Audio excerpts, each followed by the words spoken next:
Emaiozu Berbia euskeriari ekintzarekin ospatu dugu aurten Euskararen nazioarteko eguna Eibarren. Abenduaren 3 ospatzen da Euskararen nazioarteko eguna eta urtero bezala Eibarko hainbat talde, elkarte eta eragile, Eibarrenak ebai, Euskalgintza taldea eta Kitz Euskara elkartea, Udal Euskaltegia, AEK eta Udaleko Euskara Zerbitzua, elkarlanean aritu dira egun horretarako arratsaldea girotzeko.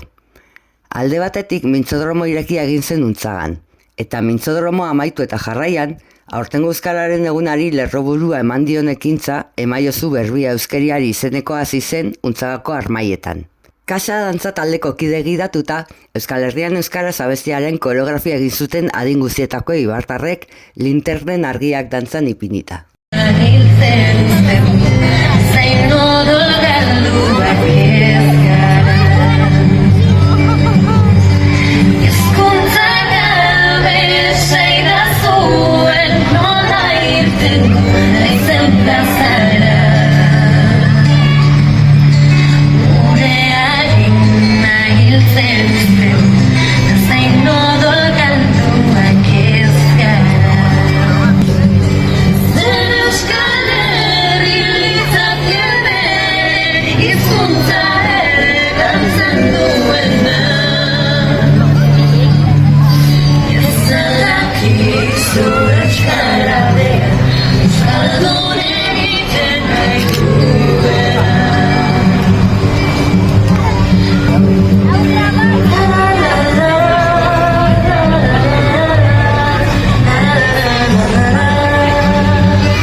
Ondoren, ekitaldira joandako jendeak Emaiozu Berbia euskeriari esaldia osatu zuen, kartelak altzatuta, eta gero berbia desagertu eta herritarrek nahi izan zituzten hitzak agertzen hasi ziren aurtengo goiburuaren aldaerak sortzen joateko.